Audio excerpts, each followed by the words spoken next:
जय भीम, जोहार, सत श्री अकाल, वाहेगुरु जी का खालसा, वाहेगुरु जी के फतेह। भाई साहब, मानवता चैनल देख रहे सभी दर्शकों का बहुत बहुत स्वागत है। मेरा नाम है जगदीश। आज हमारे साथ खास मेहमान, आज के स्पेशल एपिसोड पर जुड़े हमारे साथ जुड़े सभी मेहमानों का मैं बहुत बहुत स्वागत करता हूँ ऐसा मानवता चैनल में।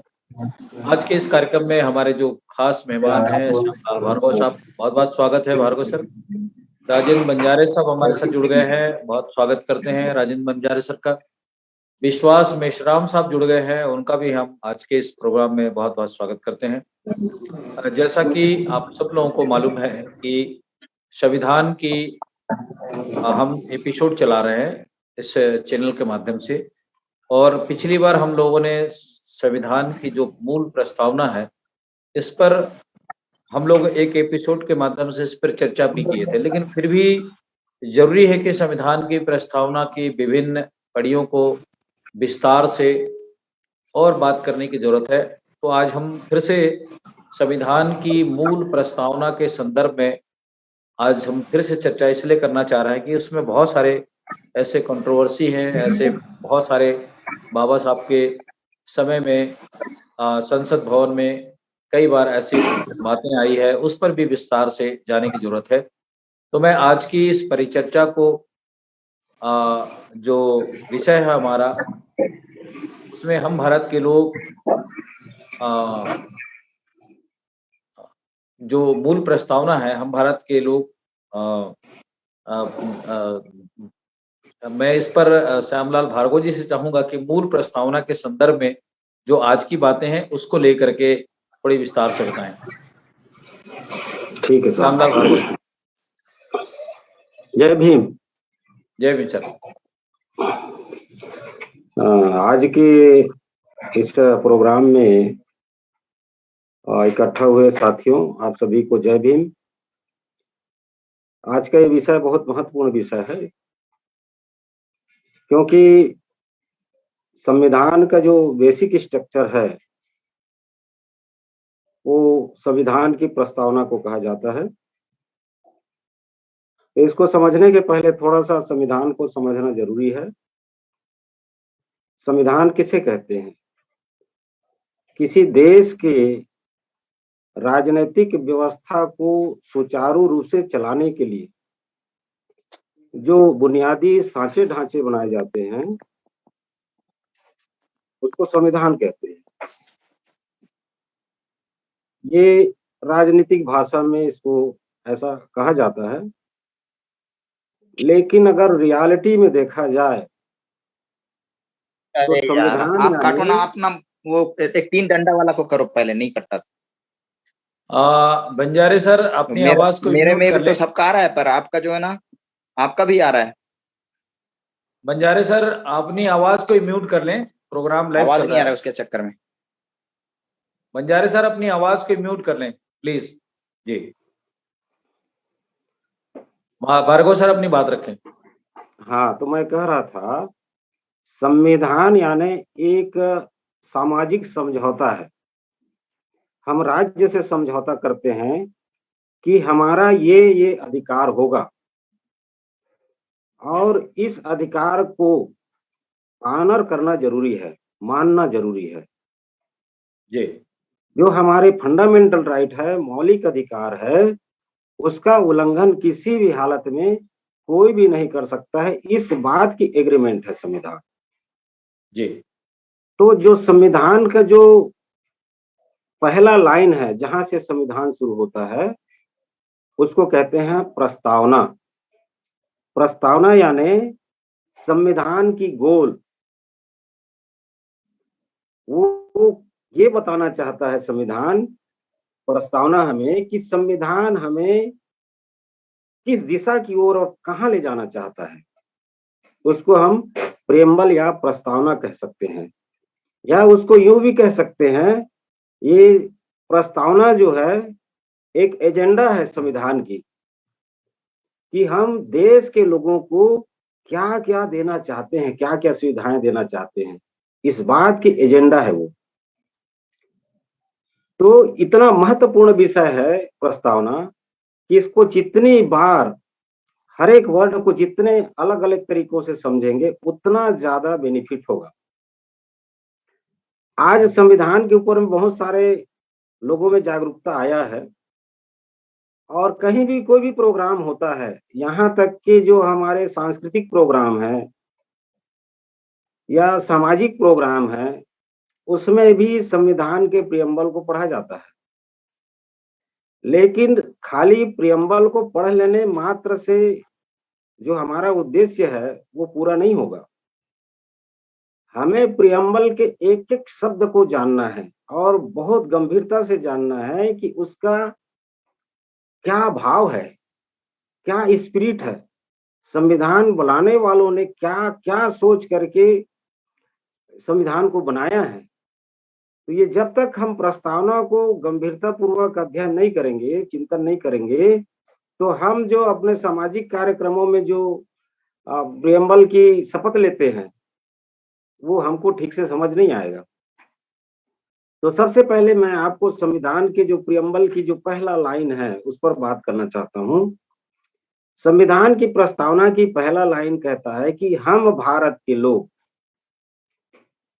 भारत, पहले मैं पूरा प्रस्तावना पढ़ देता हूं क्योंकि आज प्रस्तावना के ऊपर चर्चा हो रहा है। हम भारत के लोग भारत को एक संपूर्ण प्रभुत्व संपन्न समाजवादी धर्मनिरपेक्ष लोकतंत्रात्मक गणराज्य बनाने के लिए तथा उसके समस्त नागरिकों को सामाजिक, आर्थिक, राजनैतिक न्याय, विचार, अभिव्यक्ति, विश्वास, धर्म और उपासना की स्वतंत्रता, प्रतिष्ठा और अवसर की समता प्राप्त कराने के लिए तथा उन सब में व्यक्ति की गरिमा, राष्ट्र की एकता और अखंडता सुनिश्चित करने वाली बंधुता बढ़ाने के लिए दृढ़ संकल्प होकर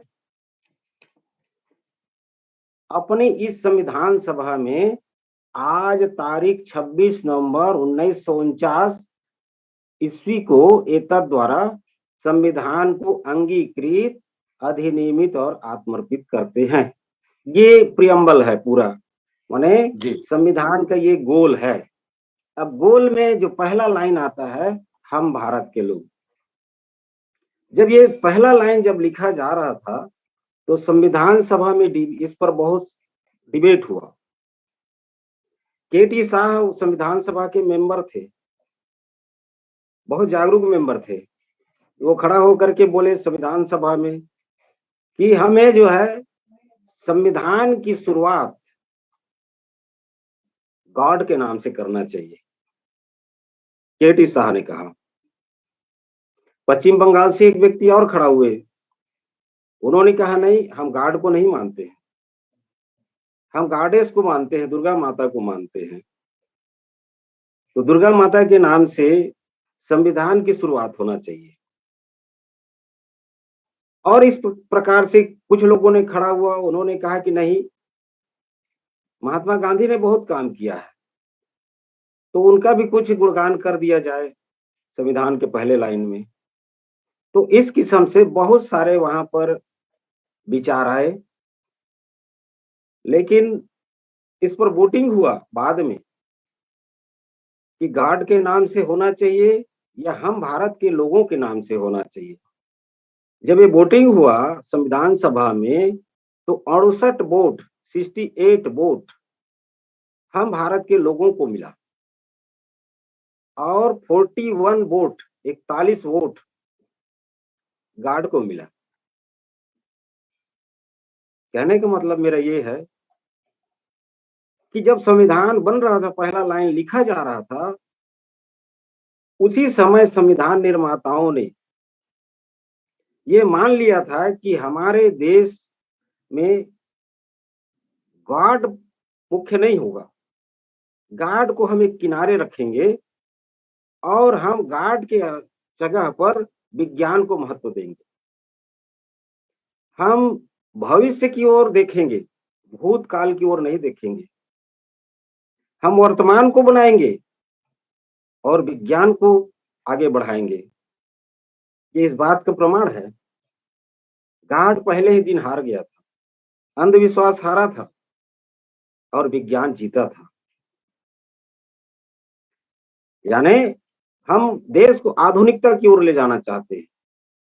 ये इस बात से निकल के आया था और ये बात सच है, मैं आपको बताना चाहता हूँ। अगर धर्म के नाम से अगर रखा जाए तो जो देश धर्म के नाम से शुरू हुआ है, जिस देश की संविधान या जो देश धर्म राष्ट्र है, वो देश बहुत पीछे है। आप पाकिस्तान को लीजिए, धर्म राष्ट्र है, लेकिन भारत के मुकाबले में वो कहाँ खड़ा है। इसी प्रकार से जितने भी देश जो धर्म राष्ट्र हैं, धर्म के नाम से जिनकी शुरुआत हुई है, वो पीछे हुए हैं। और जो देश धर्म निरपेक्ष है, जिन्होंने धर्म को ज्यादा महत्व नहीं दिया है, वो देश आगे बढ़ा है। इसके बाद में मैं थोड़ा सा और एक दो शब्द और बताना चाहता हूँ। दूसरा जो है शब्द आता है संपूर्ण प्रभुत्व संपन्न, यानी हमारा अपना निर्णय लेने की क्षमता होगी। हम बाहरी फैसला भी ले सकते हैं और आंतरिक फैसला भी ले सकते हैं। किसी विदेशी का इसमें रोक टोक करने का अधिकार नहीं होगा। हम किसे दोस्त बनाएंगे, किस पड़ोसी को दोस्त बनाएंगे और किस पड़ोसी से हमारा थोड़ा दूरी रहेगा, ये हमारा अपना फैसला होगा। संपूर्ण प्रभुत्व संपन्न, हम अपने भाग्य की लेखा खुद लिखेंगे। ये संपूर्ण प्रभुत्व संपन्न इसलिए कहा गया, किसी का कोई जोर नहीं, हम स्वयं फैसला लेंगे। हम भारत के लोग उस पर फैसला लेंगे, भारत की सरकार फैसला लेगा। उसके बाद में आता है संपूर्ण प्रभुत्व समाजवादी। ये बड़ा कंट्रोवर्शियल शब्द है। इस पर आज जब से मतलब बीजेपी हुकूमत आया है, तब से इस पर बड़ा विवाद चलता है। वो कहते हैं कि कहीं से पश्चिमी देश से ये समाजवादी शब्द को ला करके भारत में थोप दिया गया है। वो ये कहते हैं कि ये लेनिन का विचारधारा है और लेनिन जो है पूंजीवाद वर्सेस सर्वहारा, इसकी लड़ाई लड़ता था। ये हमारे देश के लिए ठीक नहीं है, ये उनका कहना है। और इसलिए इस पर कई बार पिटीशन भी लगा है। एक बलराम सिंह करके था, वो पार्टी रजिस्टर कराना चाहते थे, एक नया पार्टी बनाना चाहते थे। वो जो है समाजवाद और धर्मनिरपेक्ष के खिलाफ में एक पिटीशन दिया था। उन्होंने कहा था कि ये जो हम पार्टी रजिस्टर कराना चाहते हैं, तो धर्मनिरपेक्ष और समाजवाद शब्द जो है हमारे जो मौलिक अधिकार के विपक्ष में जा रहा है, उल्लंघन में आ रहा है। हमको पार्टी रजिस्टर कराने में तकलीफ हो रहा है। इसलिए ये धर्मनिरपेक्ष और समाजवाद को संविधान से हटाया जाए, इस पर पिटीशन लगा था। जानबूझ करके कंट्रोवर्सी पैदा करने के लिए ये पिटीशन डाला गया था। जबकि समाजवाद का अर्थ जो है भारत के संविधान के जो नीति निर्देशक तत्व में है, उसमें स्पष्ट रूप से कहा गया है। समाजवाद का अर्थ है सामाजिक न्याय। जो हजारों साल से जिनको पछाड़ा गया था, जिनको तकलीफ पहुंचाया गया था, जिनकी पढ़ाई लिखाई करने से जिनको रोका गया था, जिनको गरीब बनाया गया था, ऐसे लोगों के सामाजिक और आर्थिक उन्नति के लिए जो नियम कानून बनेगा, वो है समाजवाद। डीपीएसपी आर्टिकल 39 के बी और सी आप खोल करके देखिए। आर्टिकल 39 का बी और सी कहता है, एक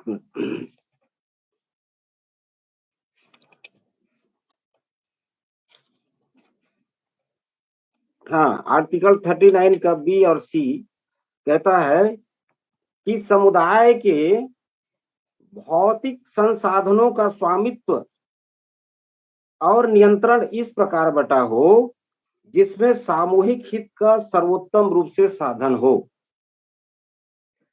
ग कहता है आर्थिक व्यवस्था इस प्रकार चले जिससे धन और उत्पादन साधनों का सर्वसाधारण के लिए अहितकारी संकेंद्रण न हो। यानी इस देश की जो संपदा है, कुल संपदा है, उसका वितरण ऐसा होना चाहिए कि हर व्यक्ति के पास में वो बराबर जाए, किसी एक जगह इकट्ठा ना हो। ये होता है समाजवाद। लेकिन हजारों साल से इस देश में सोशल ऑर्डर के कारण बहुसंख्य समाज को पिछाड़ा गया है। उनके लिए फंडामेंटल राइट में भी ये लिखा गया। फंडामेंटल राइट के आर्टिकल 15 आप खोल करके देखिए, आर्टिकल 16 खोल करके देखिए। आर्टिकल 15 कहता है, आर्टिकल 15 का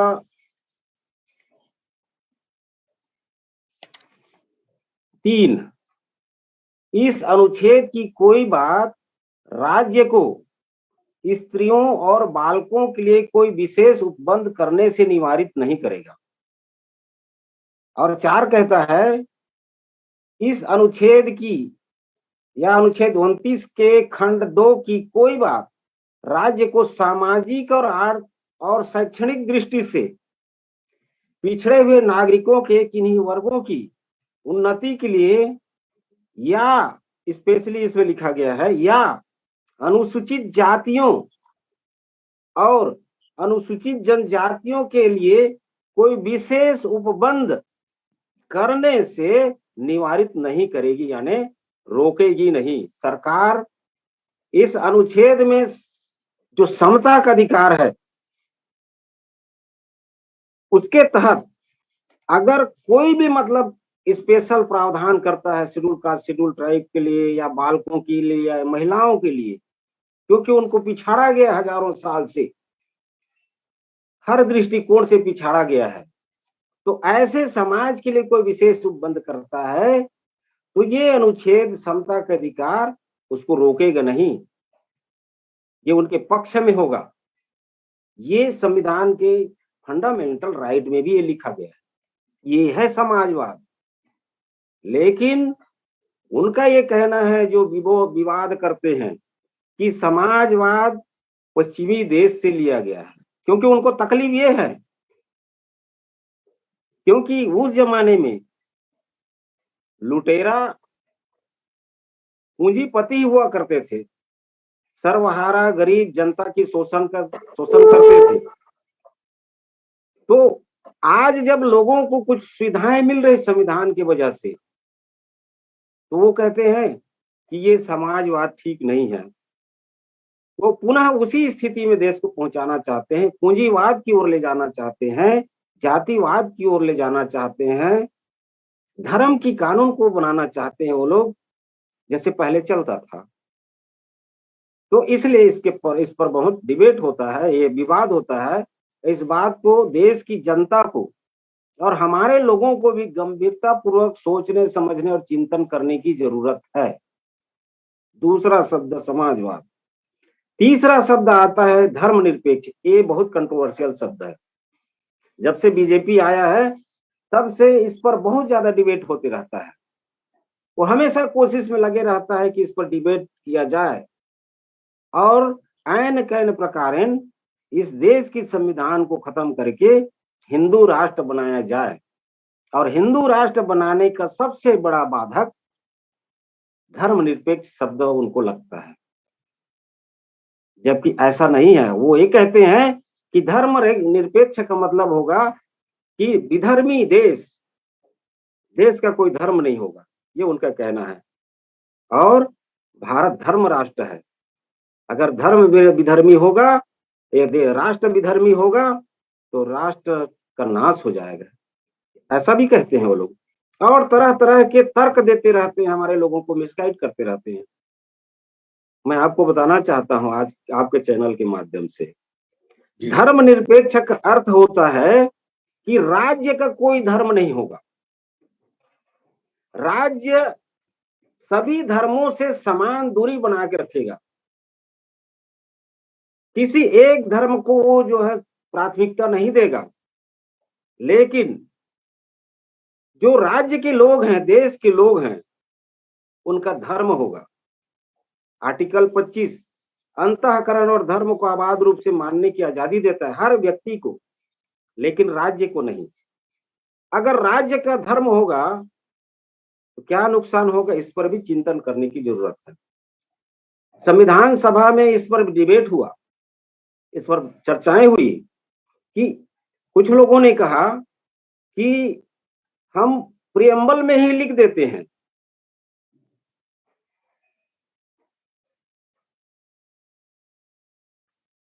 हम प्रियम्बल में ही लिख देते हैं धर्मनिरपेक्ष शब्द।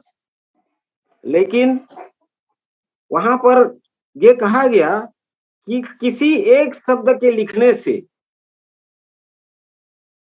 ज्यादा फर्क पड़ने वाला नहीं है।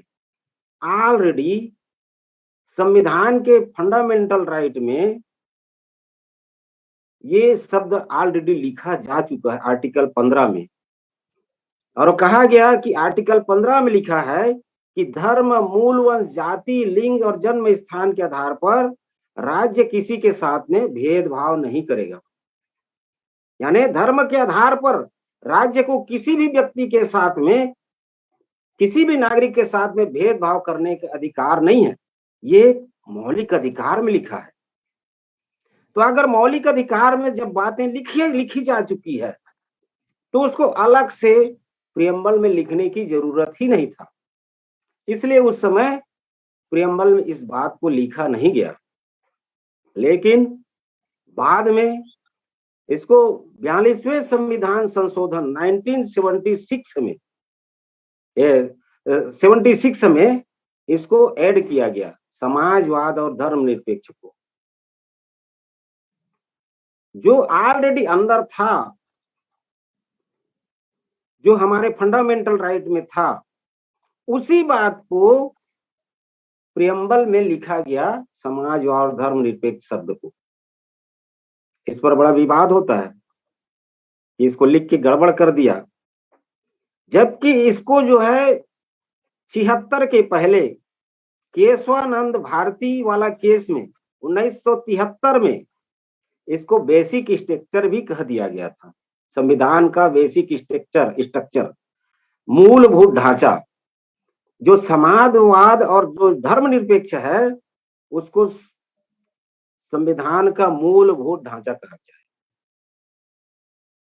अब इस बात पर आते हैं कि अगर धर्म राष्ट्र बना दिया जाए धर्मनिरपेक्ष शब्द को हटा करके, तो क्या नफा और नुकसान हो सकता है। अगर धर्म राष्ट्र बना दिया जाए तो जिसका धर्म होगा और जिस धर्म का राष्ट्र होगा वो सुपीरियर हो जाएगा औरों से। भारत में अनेक संप्रदाय, अनेक जाति के लोग रहते हैं। सिख है, ईसाई है, बौद्ध है, जैन है। जातियों में राउत, तेली, नाई, धोबी, गुना, देवसिया, काछी, कलार, माझी, मरार 6743 जातियां रहते हैं। लेकिन जिनका धर्म हो जाएगा तो वो धर्म के लोग जो है सुपर हो जाएंगे, ऊपर चले जाएंगे, और बाकी लोगों के साथ में न्याय नहीं मिलेगा। क्यों?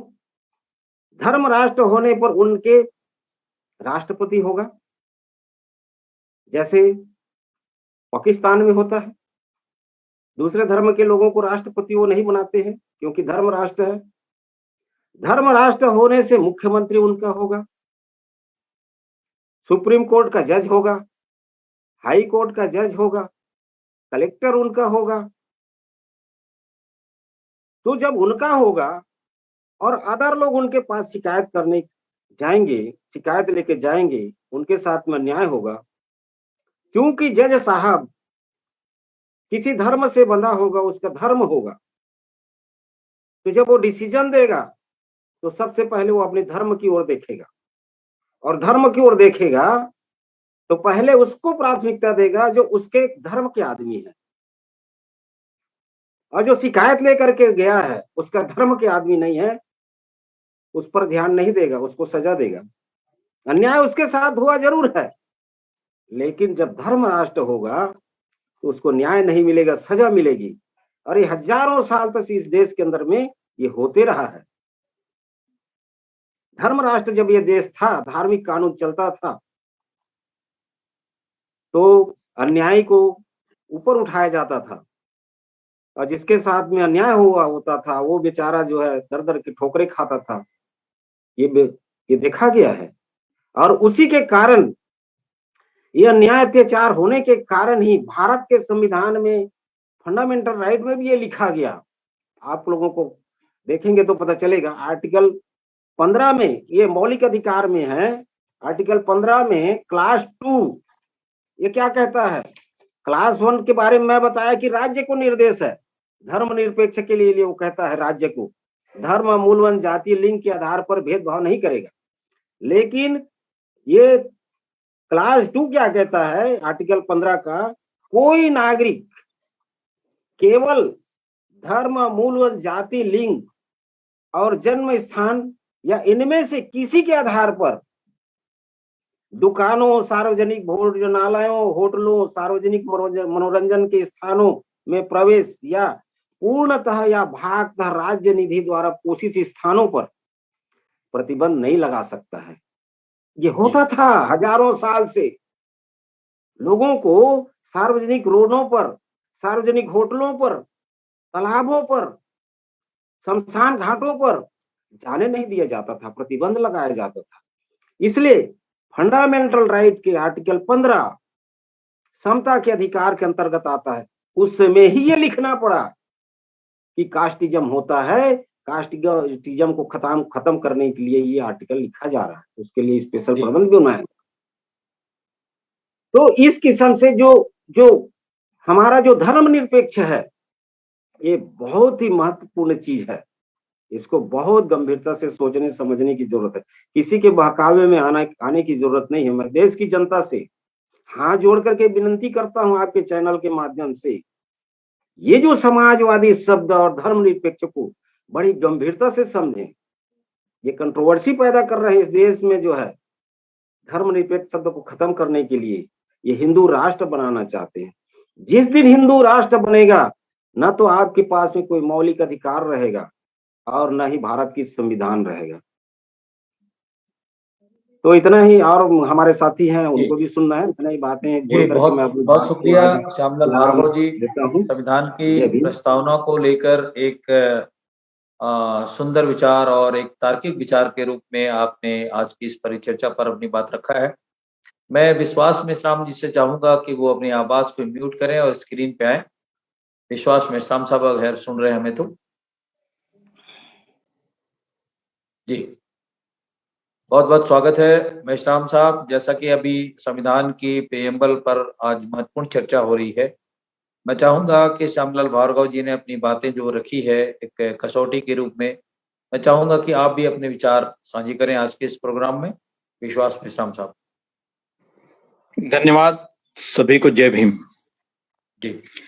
भारत का संविधान जो भारत के लोगों को भारत का नागरिक बनाता है, एक खास अंतर की ओर मैं संकेत कर रहा हूं। भारत का संविधान ही वह टूल है जो हम सबको नागरिकता प्रदान करता है, हम सबके अधिकार। आप थोड़ा वीडियो को अपना ठीक करें सर, आपका चेहरा कट रहा है। जी अभी ठीक है। अच्छा जी, थैंक यू।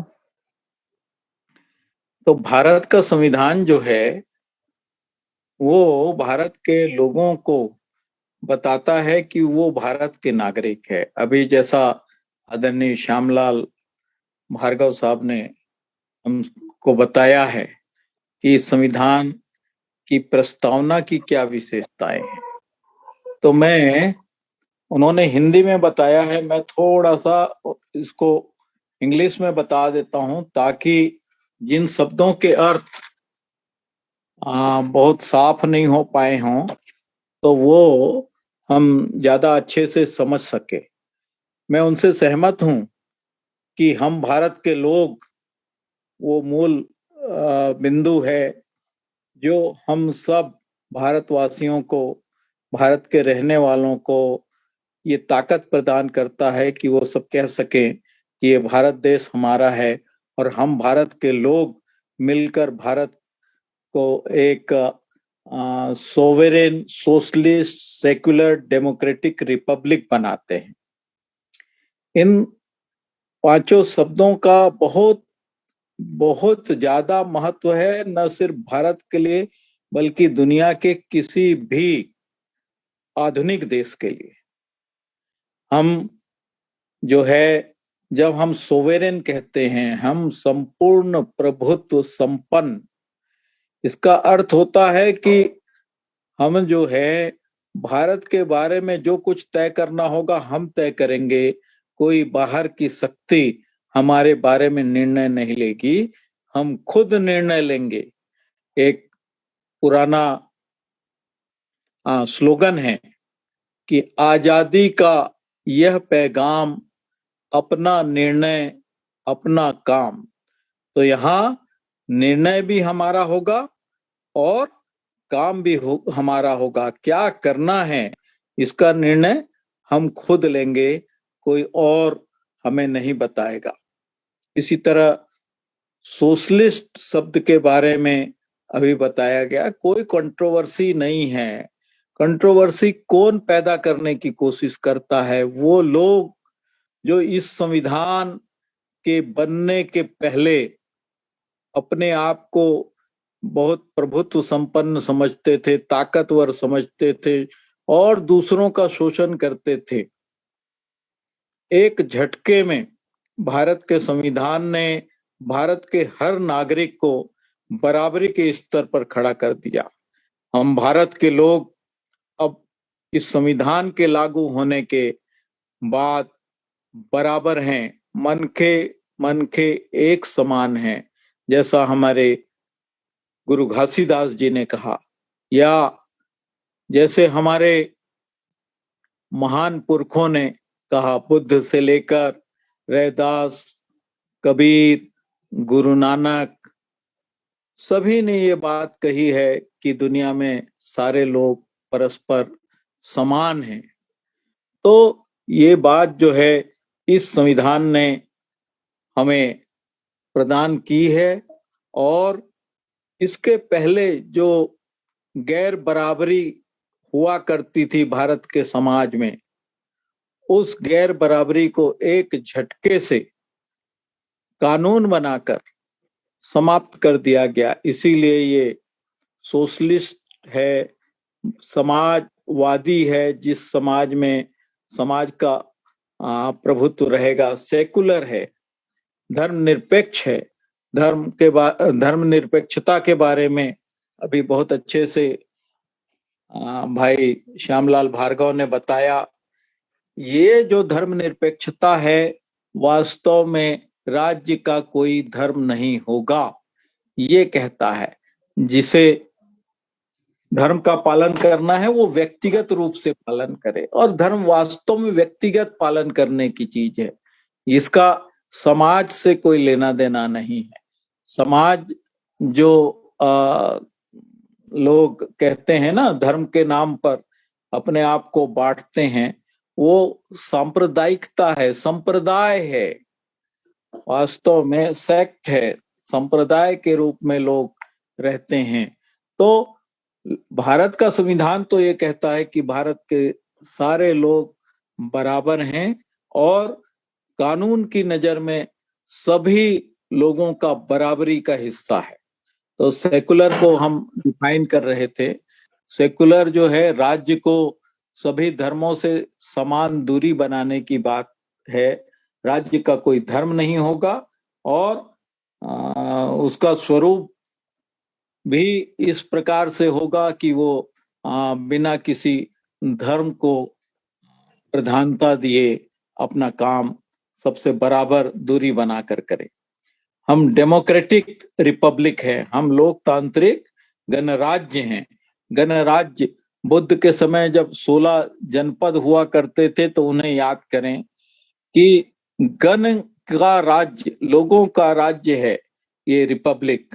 और इसीलिए हम रिपब्लिक डे अभी 26 जनवरी को मनाने जा रहे हैं, जिस दिन भारत का संविधान लागू हुआ, उसने भारत को एक गणतंत्र के रूप में घोषित किया।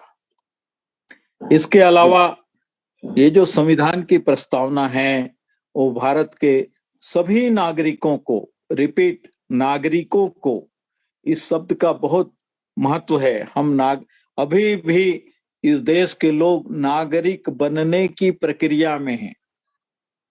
ये ट्रांजिशन पीरियड है, पूरे नागरिक बन नहीं पाए हैं। हमारे हर नागरिक के लिए ये कर्तव्य है कि देश पहले और बाकी सारी चीजें बाद में होनी चाहिए। जैसा बाबा साहब डॉक्टर अंबेडकर ने कहा कि नेशन फर्स्ट, तो उसी तरह सारे नागरिकों के लिए देश पहले होना चाहिए और उसके बाद में बाकी चीजें। तो हमारा संविधान जो है, और विशेष रूप से संविधान की प्रस्तावना कहती है कि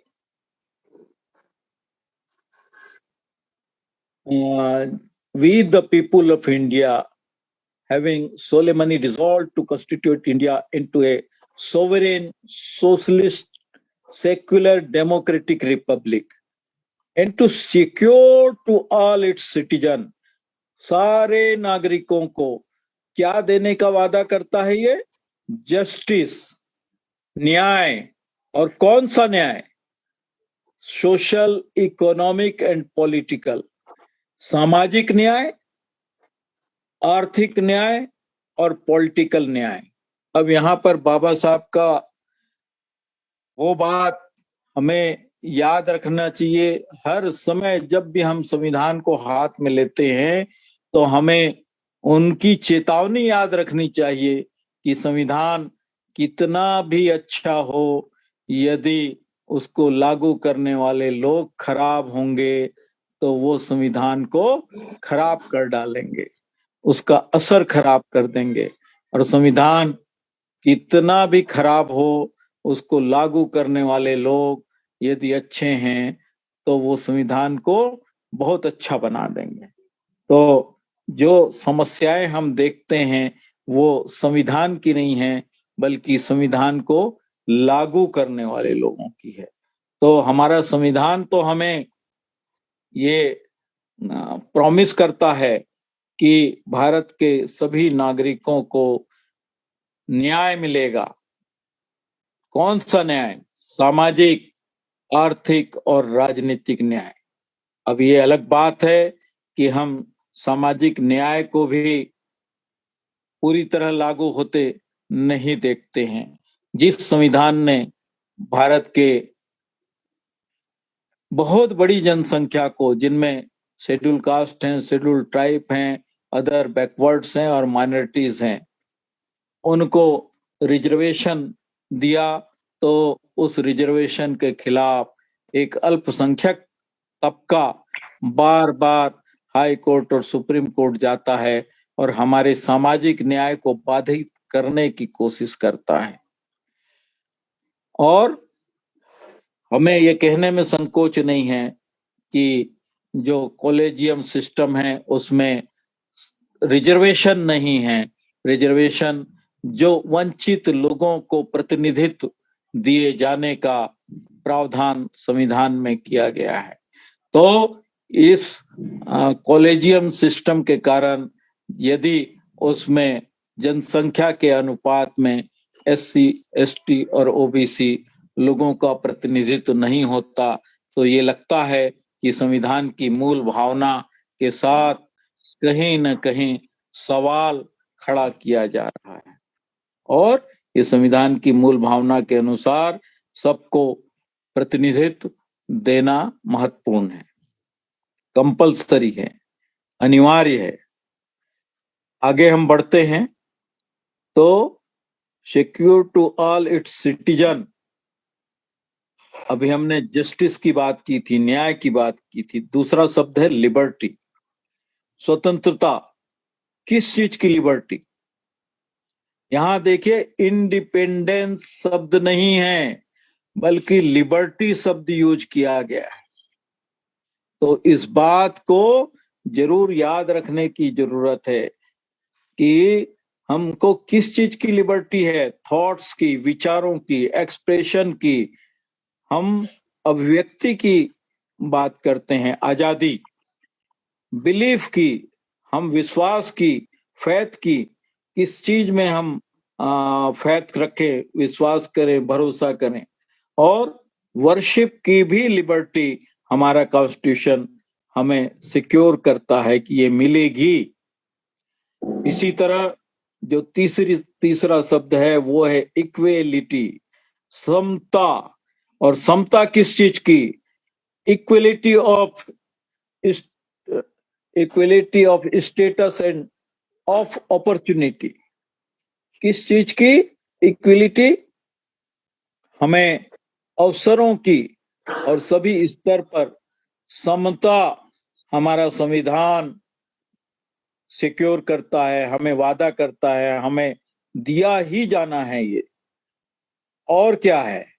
हमारा संविधान कहता है and to promote among them all fraternity assuring the dignity of the individual and the unity and integrity of the nation in our Constituent Assembly this 26th day of November 1949 to hereby adopt, enact, and give to ourselves this Constitution.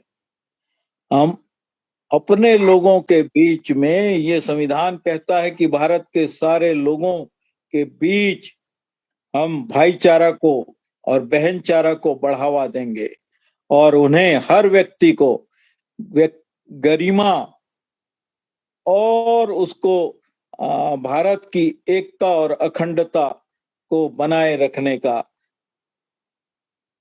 अधिकार इस संविधान के द्वारा दिया जाता है। और उसके बाद बोलता है कि हमने अपने को, खुद को 26 नवंबर 1949 को इसको एडॉप्ट किया है, इनेक्ट किया है और गिव टू अवर सेल्फ कहा है कि हम ये संविधान जो है अपने आप को सौंपते हैं, अपने लोगों को सौंपते हैं, अपने नागरिकों को सौंपते हैं। तो ये बहुत ही शानदार प्रियम्बल है और जिसको हम जितना पढ़ें उतना कम है। इसके बारे में बार बार सुप्रीम कोर्ट में याचिकाएं लगती रही। वो विघ्न संतोषी लोग जो इसके पीछे पड़े थे, उनमें से एक केस हुआ केशवानंद भारती का।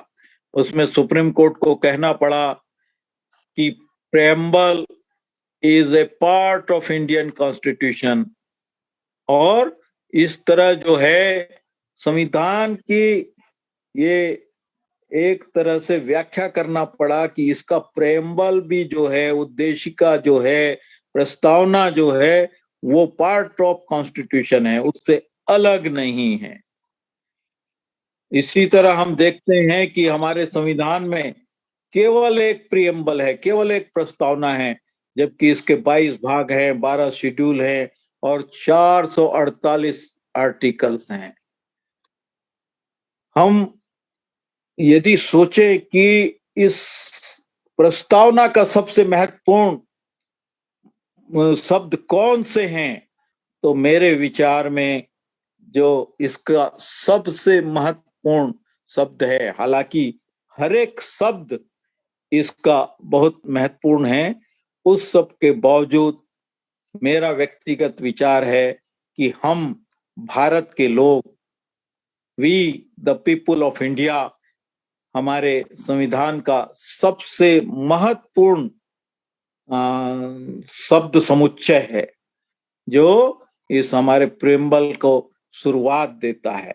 जैसा अभी आदरणीय श्यामलाल भार्गव साहब कह रहे थे कि किसी ने गॉड से शुरू करने के लिए कहा, किसी ने खुदा से, किसी ने और किसी शब्द से, लेकिन अंततः we the people of India ही फाइनल हुआ। और ये शब्द बताता है कि हम भारत के लोग जो है कितने ताकतवर हैं। हमारा संविधान की प्रस्तावना है वो हमको क्या बताती है? तो ये मेरे विचार से जो हमारे मौलिक मूल्य हैं, मौलिक अधिकार हैं, और हम इस देश को लेकर क्या सोचते हैं, ये फंडामेंटल वैल्यूज क्या हैं, इनको हाईलाइट करता है। तो इस तरह हम पाते हैं कि भारत का संविधान की प्रस्तावना जो है ये सिर्फ पढ़ने की चीज नहीं है, बल्कि हमको लगातार इसको अपनाए जाने की जरूरत है। और हम इसको अपने बच्चों को भी हमको इसको बताना चाहिए कि ये किस तरह से हम जो है इस संविधान के इस हिस्से तक पहुंचे।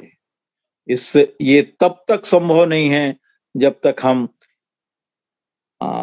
इस संविधान के लागू होने के पहले जो विधान था यहाँ पे, जिस मनु के विधान से इस देश में भेदभाव वाला शासन चलता था, उसके अगेंस्ट ये समतावादी शासन प्रणाली की घोषणा करने वाला हमारे संविधान की प्रस्तावना है।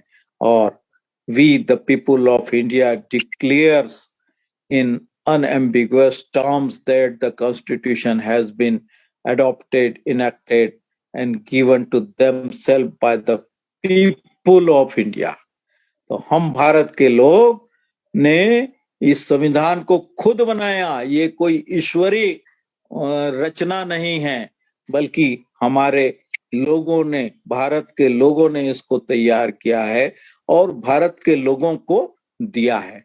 तो मुझे लगता है कि आज मैं जो मुझे काम दिया गया था संविधान की प्रस्तावना पे बोलने का, मैंने संविधान की प्रस्तावना के जो उद्देश्य हैं, उद्देशिका है, उसको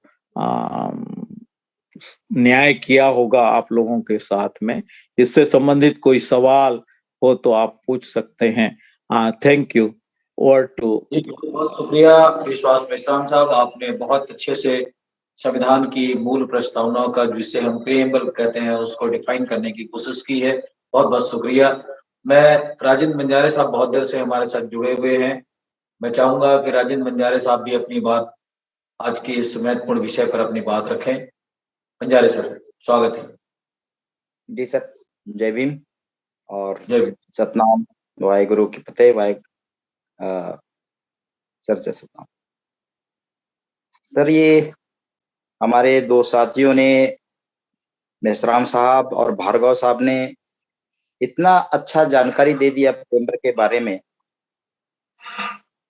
हम लोग क्या उससे और जानकारी ले सकते हैं। वैसे प्रेम्बर बहुत ही महत्वपूर्ण है, जिसमें हमें जब बताया गया था समाजवाद, धर्मनिरपेक्ष, लोकतंत्र, और उसमें अंदर में सामाजिक स्थिति, आर्थिक स्थिति, राजनीतिक स्थिति, इन सब से हमें महत्वपूर्ण है न्याय। क्योंकि हमारा देश जो है अनेक तरह से भागों में बटा हुआ है, भाषाओं में बटे हुए हैं, जातियों में बटे हुए हैं, धर्म में बटे हुए हैं, संस्कृति में बटे हुए हैं लोग हैं। इन सबको एक रूपता लाने के लिए हमारे संविधान निर्माता ने बहुत ही मेहनत, संघर्ष किया है। और प्रीएम्बर के माध्यम से, प्रस्तावना के माध्यम से ही हमें इतना सब जानकारी हो जाता है कि हमारा देश का संविधान कितना महत्वपूर्ण है। हर व्यक्ति को, जैसे गुरु घासीदास जी ने जो अपने बातों को बताया, मैनिखे एक समान, इसी तरह से हमारा संविधान बताता है, जो हमारे साथी लोग बताए हैं, साहब बताए हैं, वन मैन वन वैल्यू। सबका अपना महत्व है सभी क्षेत्रों में। तो ये बातें जो है संविधान में हमारी बहुत ही अच्छा से है, बहुत जानकारी दिए हैं हमारे साथियों ने। वैसे मैं कुछ छोटा छोटा जानकारी मैं भी कोशिश करता हूं सर, है ना। ये तो बहुत ही अच्छा बताए हैं। जैसे समाजवाद, इनके बारे में मैं थोड़ी सी आपस में समझने की कोशिश करेंगे। ये आर्थिक सामाजिक दर्शन है। हमारा समाज सबसे बढ़िया है, एक आर्थिक सामाजिक अर्थ के अनुसार से एक रूपता नहीं है। कोई किसी के पास ज्यादा धन है, किसी के पास कम है, इससे असमानता होती है। सामाजिकवादी व्यवस्था में धन संपत्ति का स्वामित्व और वितरण समाज के नियंत्रण के अधीन रहता है।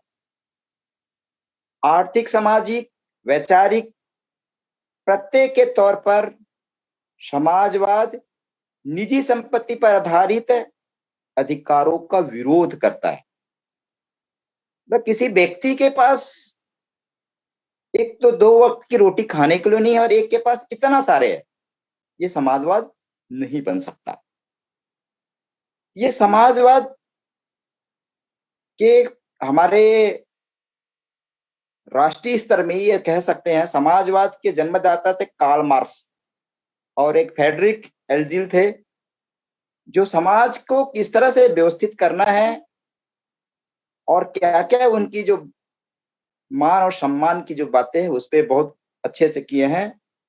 समाजवाद रहने से हमें क्या क्या फायदे होते हैं उनके बारे में जान लेना चाहिए हमें। सरकार नागरिकों के साथ सम्मान व्यवहार करती है। कर्मचारियों द्वारा उत्पन्न धन को सभी में समान रूप से वितरण किया जाता है। जैसे समाजवाद की बात है तो सबसे पहले अभी समाजवाद होता है कि रूस में समाजवाद के बहुत अच्छे उदाहरण हैं। तो ये सब क्या करते हैं कि उत्पन्न धन को सभी के समान रूप से वितरण करने का काम।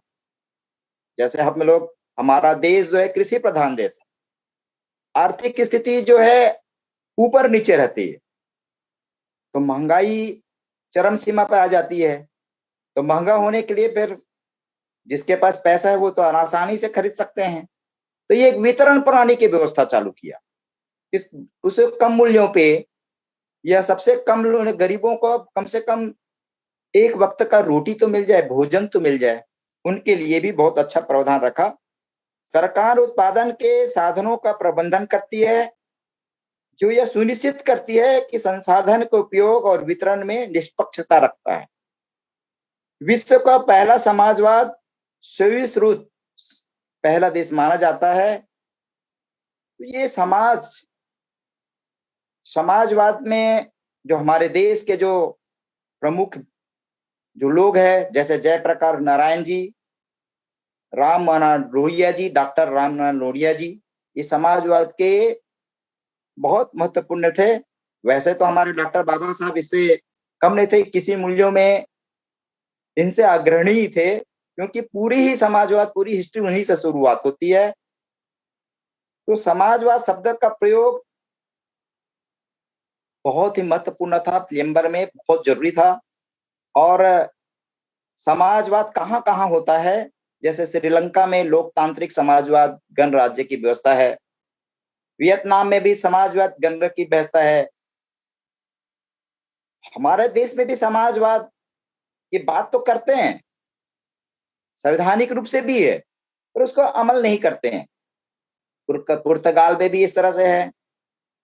रूस में तो एक उनके जनक जो थे मार्क्सवादी नेता व्लादिमीर लेनिन, जिनका जन्म 22 अप्रैल 1817 को रूस के शहर में रूसी क्रांति के रूप में और 1917 में चालू किया था, और 22 में लगभग 5-7 साल बाद जो है सोवियत संघ की स्थापना करना पड़ा उनको।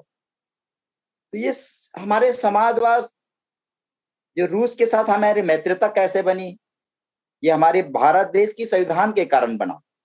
वो सब जानते थे कि हम उसके साथ संबंध बनाएंगे तो हमारा भी अच्छा रहेगा, हमारा भी व्यापार अच्छा होगा, लोगों के साथ अच्छा होगा। ऐसे कर सोवियत रूस संघ ने भी हमारे साथ मित्रता भावना रखी। समाजवाद का मुख्य उद्देश्य होता है एक ऐसी विचारधारा जिसका उद्देश्य समाज में आर्थिक संगठन को स्थापित करना। इसके अंतर्गत नागरिकों को न्याय या स्वाधीनता प्रदान करती है। ये समाजवाद का मुख्य है, जो साधारण भाषा में जिसकी मदद से देश सरकार, राज्य व्यवस्था, आर्थिक प्रणाली को नियंत्रण हमेशा करते रहेगी और आर्थिक और नैतिक आधार को बदलने के लिए जीवन में जो जीवन होता है, व्यक्तिगत नियंत्रण की जगह वो सामाजिक नियंत्रण स्थापित करने का काम करता है। और हमें जब समाजवाद हो जाएंगे तो हमें कुछ फायदे भी नजर आते हैं, सबको फायदा रहेगा। जैसे कि प्रमुख रूप से उद्योगों के राष्ट्रीयकरण, अगर प्राइवेटाइजेशन हो जाएगा, राष्ट्रीयकरण नहीं करेगा तो सबको नुकसान होगा, एक तरफा हो गया। धन का पूर्ण वितरण, पहले भी बता चुका हूं। सामाजिक योजनाएं, हर समाज के लिए कुछ कुछ योजनाएं बनाई जाती है सरकार के द्वारा। न्यूनतम मजदूरी, ये सबसे ज्यादा महत्वपूर्ण है क्योंकि हमारा देश सबसे नीचे तबके के लोग ज्यादा संख्या में रहते हैं, उनके साथ हर तरह की भेदभाव की जाती है, शोषण किया जाता है। तो न्यूनतम मजदूरी का सबसे बड़ा प्रावधान है। रोजगार सुरक्षा और ट्रेड यूनियन की मान्यता का अधिकार भी संविधान में है। अगर समाजवाद नहीं रहेगा तो रोजगार भी नहीं मिलेगा और न ट्रेड यूनियन। उन मजदूरों के लिए कौन लड़ाई लड़ेगा, कैसे करेगा? ये समाजवाद के द्वारा ही हो सकता है। और इस तरह से हम बोले कि समाजवाद का विरुद्धार्थी शब्द जो होता है पूंजीपति, पूंजीवाद। तो पूंजीवाद जो होता है हमारी अर्थव्यवस्था को चरमरा देते हैं। एक व्यक्ति विशेष की बात करता है, वो अपनी संपत्ति और व्यवसाय अपने नियंत्रण में रखता है। इस तरह से वो हर वस्तु जो है सभी लोगों तक नहीं पहुंच सकती, कुछ ही लोगों तक पहुंच सकता है। तो ये इस तरह से सेवा भावना भी उत्पन्न नहीं होगा। हमारा देश संतों, गुरुओं, महात्माओं का है। महात्मा बुद्ध जैसे ये अपने राजपाट को छोड़ करके लोगों के कल्याण के लिए, हित के लिए एक एक शब्दों को, हर का दुख क्या होता है उनको जानने की कोशिश किया और लोगों को जान करके अपने व्यवहार में ला करके, अपने जीवन में उतार करके बताया कि किस तरह से होता है। इसी तरह से हमारा संविधान जो है ये संतों गुरुओं का मूल रूप है जो दिया हुआ है। तो इस तरह से हमारे जो समाजवाद की बात होती है और हमारे साथी लोग और मेश्राम साहब बहुत ही बताए, धर्मनिरपेक्ष के बारे में भी बहुत जानकारी दिया है। जीवन में राजनीति का जी क्या बोल रहे हैं सर, बोलने की जरूरत नहीं जी, बहुत डिटेल हो जा रहे हैं।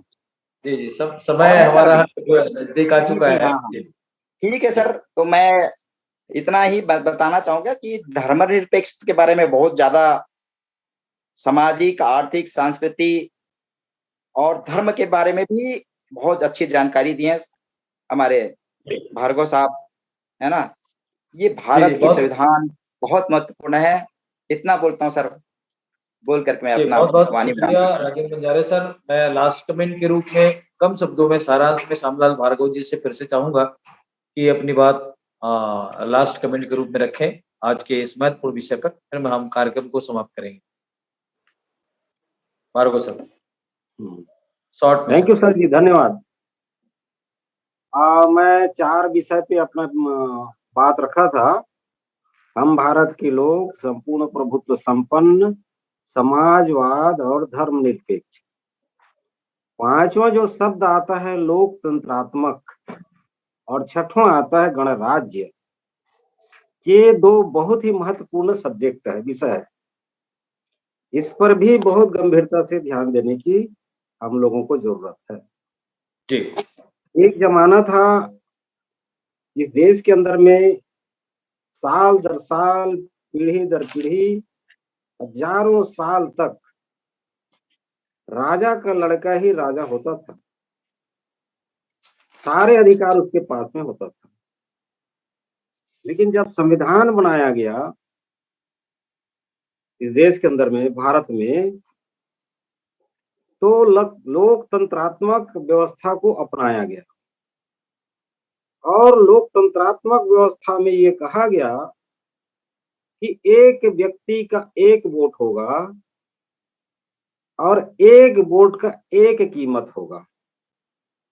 यानी राजा और रंक दोनों का वैल्यू एक ही होगा। इस व्यवस्था को अपनाया गया था और अपनाया गया है, जिसके तहत आज 5 साल में चुनाव होता है, हम वोट देते हैं और अपना प्रतिनिधि को चुनते हैं, और हमारा प्रतिनिधि हमारे लिए कानून कायदा बनाता है और देश को चलाता है। लेकिन क्या रियलिटी में हमारे देश के अंदर में लोकतंत्र है?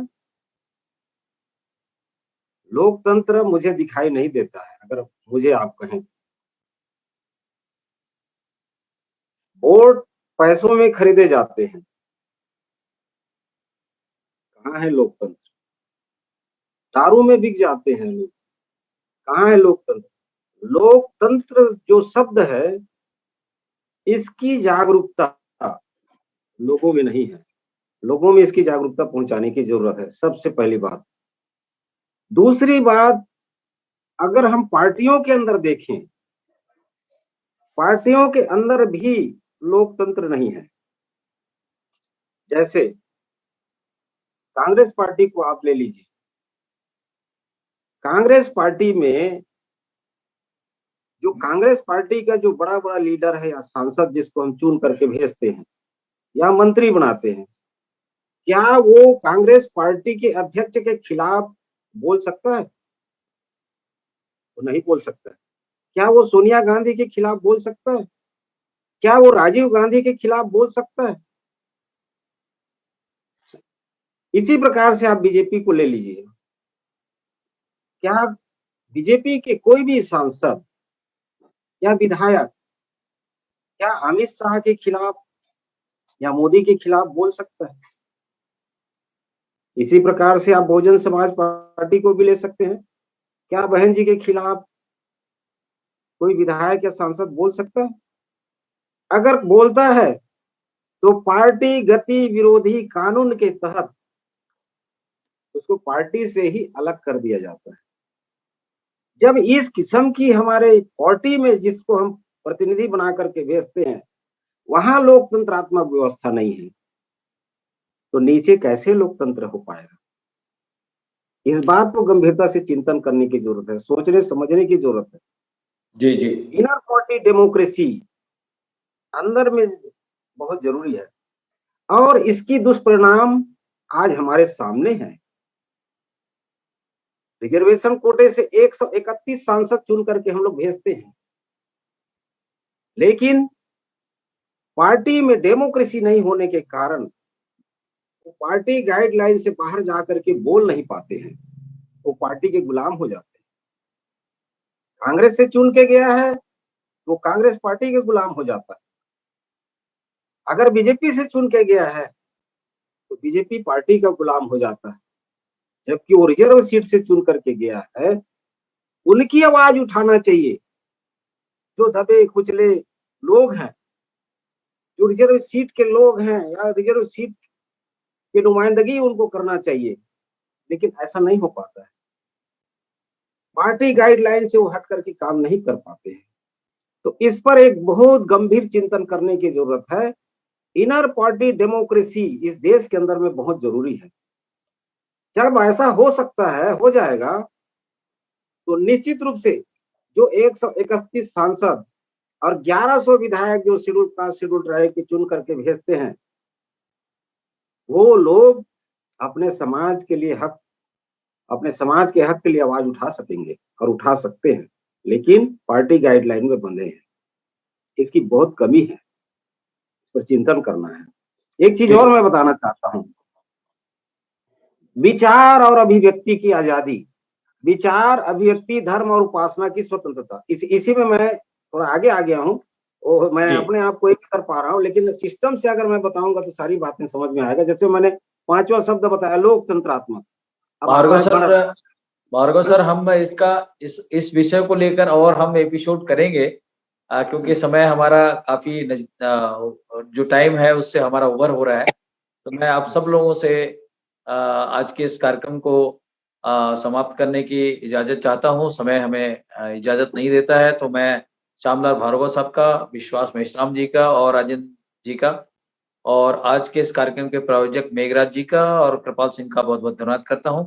और दर्शकों से चाहता हूं कि आज के इस महत्वपूर्ण विषय पर हुए जो डिबेट है उस पर अपनी राय और प्रतिक्रिया से हमें अवगत कराएं, ताकि हम भारत की ज्वलंत सोशल जस्टिस और प्रियम्बल पर संविधान की जो चर्चाएं हो रही है इस पर हम और विस्तार से आप लोगों के सामने बुद्धिजीवियों को ला करके डिबेट कर सकें।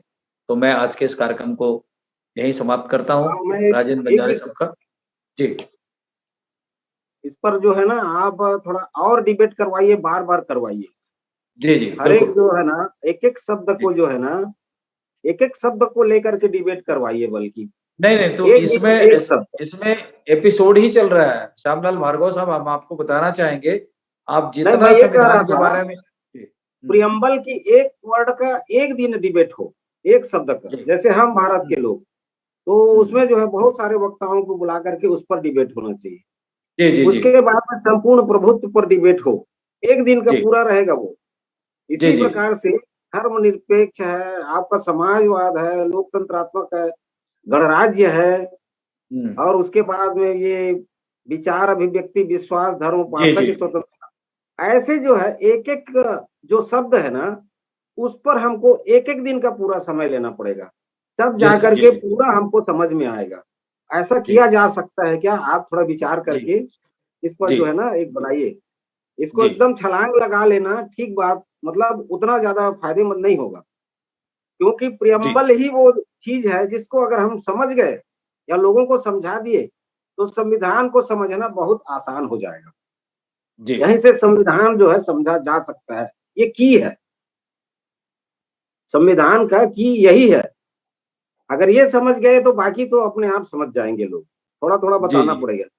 तो हर एक विषय पे जो है ना एक एक दिन का एपिसोड चलाइए आप, इसको 5-7 जो है ये में आप बांट लीजिए और उस पर जो है करिए। मैं ऐसा मानना है। भार्गव सर, मैं ये बोल रहा था कि हर को अलग अलग जवाबदारी दिया जाए कि इस शब्द में ये बोलेगा, इसमें ये बोले जाए, तो एक ही दिन में कंप्लीट हो जाए। क्लियर नहीं हो पाएगा, वो विषय नहीं आ पाएगा, क्योंकि हर व्यक्ति उस पर अध्ययन करेगा। जी, हम इस पर और विस्तृत रूप से इसको ऊपर में जरूर करेंगे, और आप लोगों से हम प्रॉमिस करते हैं कि वॉइस ऑफ मानवता चैनल आप लोगों को पूरा समय देगा और निश्चित रूप से इस पर हम करेंगे। लेकिन आज का हमारा समय यही समाप्त होता है।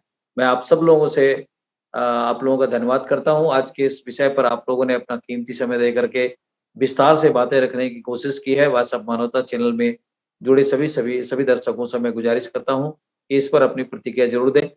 मैं दोबारा फिर से राजेंद्र बंजारे साहब का, श्यामलाल भार्गव जी का और विश्वास मेश्राम साहब का धन्यवाद करता हूं। जय भीम, नमो बुद्धाय, सत श्री अकाल। जय